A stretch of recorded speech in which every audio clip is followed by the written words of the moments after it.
هذا الفيديو هذا موجه لاولياء الامور بصفه عامه، موجه لاي واحد مقبل على انه يكون اب ديال شي بنت ولا جوج بنات ولا ثلاثه البنات. هذا الفيديو هذا موجه لاي واحد عنده البنات. ما طالبوش من اي واحد جاي يخطب بنتكم شي حوايج ما حققتوها نتوما حتى دازت 40 عام و30 عام ديال الزواج. صعبتوا الحلال لواحد الدرجه ولا فيها الحرام ساهل، صعبتوا الحلال حتى ولا مستحيل، صعبتوا الحلال حتى ما بقى حتى شي واحد قادر يمشي للحلال، صعبتوا الحلال حتى ولا اي واحد بامكانه يمشي للحرام بسهوله، لدرجه ان هذيك بنتك اللي كتطلب فيها شي شروط تعجيزيه كانت مصاحبه مع شي واحد كتنعس معاه فوق كرطونه، ولكن مني جاها شي واحد الحلال ولات باغا تنعس معاه في قصر. كاين بعض الفتيات كتعيش في دار باها 20 عام ولا 30 عام وما كتحقق حتى شي حاجه من الاحلام ديالها، ولكن مني كتزوج كتبغي من الزوجيه لا يحقق لها جميع احلامها، وما بغاتوش يحققهم لها في 20 عام ولا 30 عام، بغاتو يحققهم لها في اول عام من الزواج ديالها، وكطلب هادشي كامل حيتاش كيسحب ليها مزوجه بمصباح علاء الدين. انت راك مزوجه غير براجل كوني تحشمي شويه، راه الحياه ما بقى حتى شي واحد قادر يتحملها، وما قادر يتحملها غير سيدي مولاي.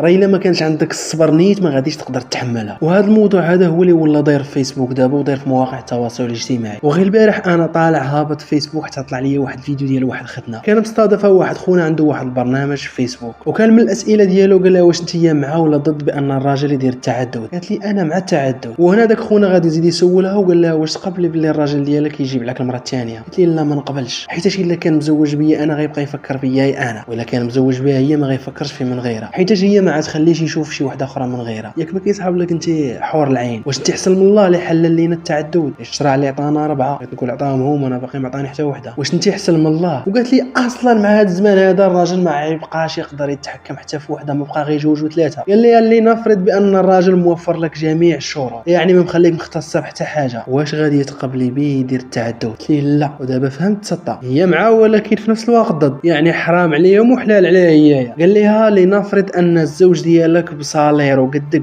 انت كتخلصي ب 7000 درهم وهو كيتخلص ب 7000 درهم، واش غادي تعاوني معاه؟ انا كنت كنتسنى غادي تجاوب بشي حاجه في الواقع وغتقول لي الان تعاونوا وكذا، ولكن هي غتصدمني، وكيف ما صدمتني من قبل غادي تصدمني دابا. قالت لي الا كان الصالير ديالو قد صاليري ما غاديش نتزوج به. ياك بنت الهم 7000 درهم وما غاديش تزوجي به. قالت لي نافرض هو عنده الصالير ديالو اكثر من الصالير ديالك، واش غادي تعاوني معاه؟ قالت لي نتعاون معاه الا بغيت انا، ولكن ما يطلبهاش مني هويا، يعني ما يتحسبش معايا. انت كيفاش ما يتحسبش معاك؟ انت من الصباح وانت كتحسبي معاه، اش غادي تزيدي يا لاله؟ الا كان غادي يتزوج بك انت اش غادي تزيدي؟ شنو زدتي؟ في عوض ما تكون انت كتسنيه في الدار ديالك غير ولا هو يتسناك من يجي من الخدمه. اي متفق معاك الرجال قوامون على النساء، ولكن ما يكونوش النساء ثاني طاغيات. وقال لها واش اللي طلب منك الزوج ديالك تجلسي من الخدمه؟ قالت لي نجلس بشرط. وشنو هو هذا الشرط؟ يدير لي صالير. الله على صالير، وفر لك الحاجيات ديالك كاملين ويدير لك صالير ثاني من بعد. من انت غيدير لك صالير يوكلك ويشربك من بعد يدير لك صالير. من غيدير لك صالير علاش غيتزوج بك كاع انت؟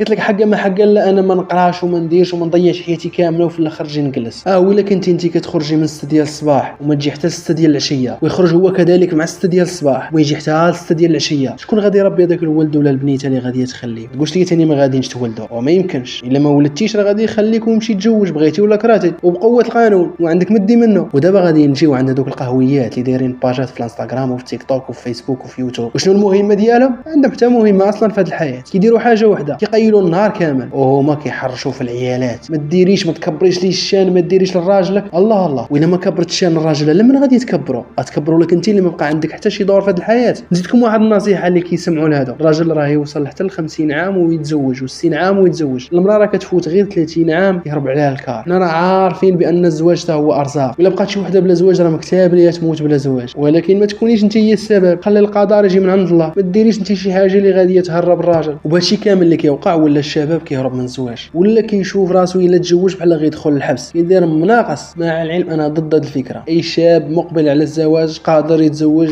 سير تزوج. انتم بقاو تابعينهم حتى تطيحوا في شي حفره، وهذيك الساعه شوفوا شكون يطلعكم منها. قطع الله يدينا في الضوء.